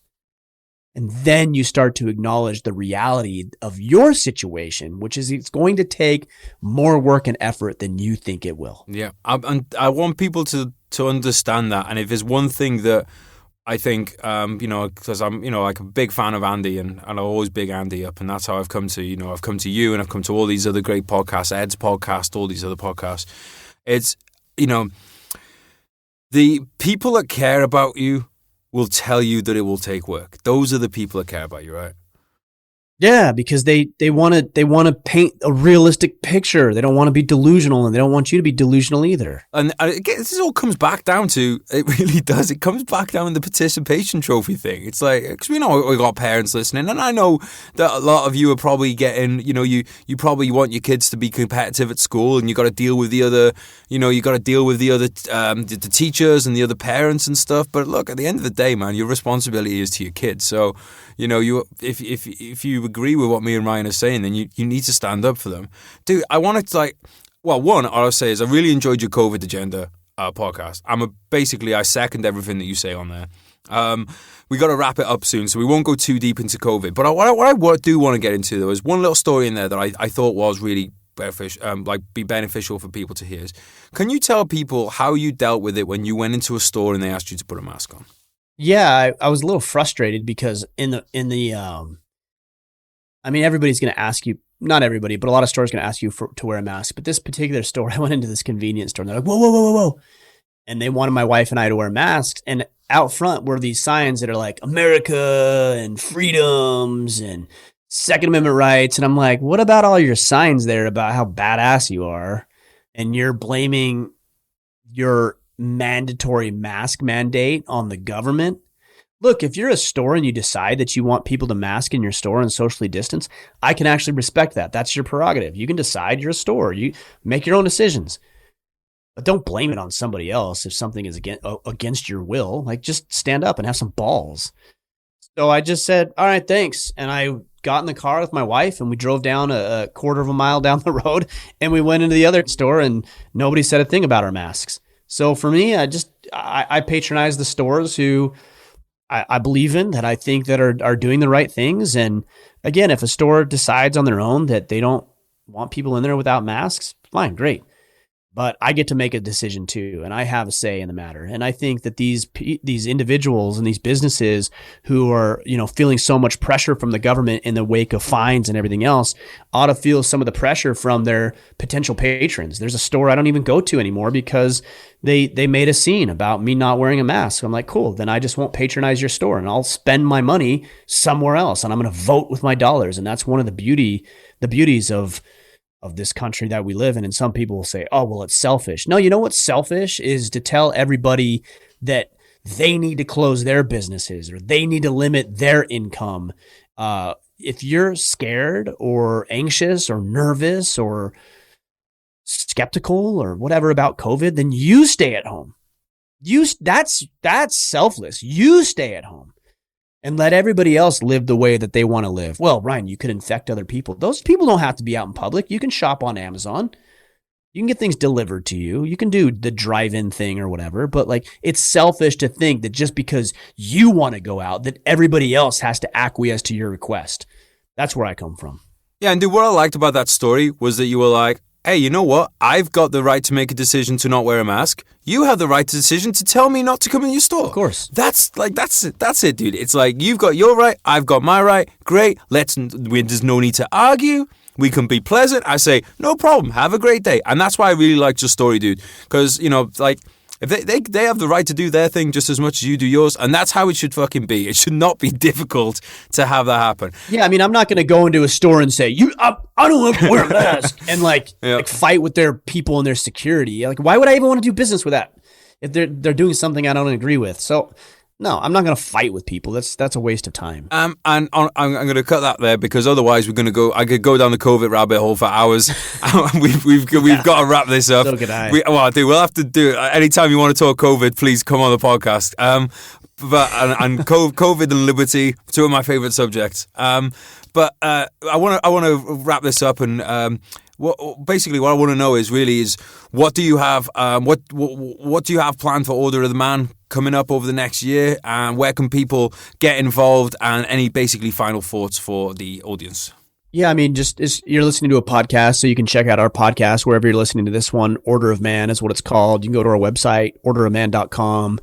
You can connect with me. I'm very active on Instagram, Twitter, Facebook. I'm doing a little bit more on Parler lately, all at Ryan Michler. But yeah, outside of that, we've got events coming up next year. We've got a lot of new merchandise in the store. We're having some great guests on the podcast. Things are going really well, and we're going to do more of the same, and we're going to continue driving on. So, I appreciate the support and the way that the mission to reclaim and restore masculinity is growing. I take some credit for that. We've done a good job, and some of it is outside of my hands, and I feel like we just stepped into the right situation at the right time, and I'm grateful to have the opportunity and the privilege of being able to share a message that I feel is important. That's a great blessing that I didn't have to earn, that I'm just the recipient of. So I think we owe it to the people who did earn that for us to honor those commitments and to live a good life the way that we see fit. Guys, thank you for listening today. Ryan, thank you so much for coming on the podcast, mate. It was a real pleasure. Good to be able to have a chat after coming across you a few years ago on Andy's podcast. And also, Andy, thanks for putting us in touch. All the links you need to connect with Ryan are down in the show notes, guys, including links to his Amazon page. Please go and check out that out. And just going forward this year, if you take value from the guests that we have on, please get behind them. Please support them, whether that's going on social media and sharing one of their posts, telling a friend about them, buying a book, going to one of their events. We are a community. We are the veteran community, the greatest of all communities. So, let's support each other. If you enjoy a guest, support the guest. Pretty simple and pretty fair, I think we can agree on. Because without them, there is no podcast. Simple as that. All right, guys, remember, we doubled audience size in 2020. Let's triple it in 2021. Please get sharing. Please get telling your friends. I'll be back on Monday with another great guest. If you like Vikings, then you're going to be in the right place. I'll catch you next time. I love you. Bye. You told me not to worry, and you wouldn't break my heart. You told me you were sorry, yeah, my whole world fell apart. You said it's not my fault, and yeah, I've never done you wrong. I'm grinding to a halt, now I can see you're moving on. I promised I'd get better, and I told you things would change. You keep me to the gutter, yeah, I'll never be the same. I've gotta let you go, now live your life and spread your wings. And yeah, you put on quite a show, and pulled the puppet strings. And are you sure that you don't want me? Remember all the pain, or maybe you should thank me. It's your loss and my gain. I'm leaving now forever, I won't hang my head in shame. But yeah, you've taken me for granted, and you should feel ashamed. You sold a dream to all of us, a dream that we'd all die for, a reason for us all to live and something we could fight for. I might just help a man up to his feet or hold a newborn, but no matter what I do, my hands remembering my rifle, yeah. Life's hard, I know that, still wouldn't change shit. I wouldn't go back, yeah, I wouldn't go back. Feelings I hold back, memories fade, yeah, they go fast, yeah, they go fast. Good times to come and go, survive the highs and lows. Just take it step by step, I guess, yeah, I suppose. Good times to come and go, survive the highs and lows. Just take it step by step, I guess, yeah, I suppose.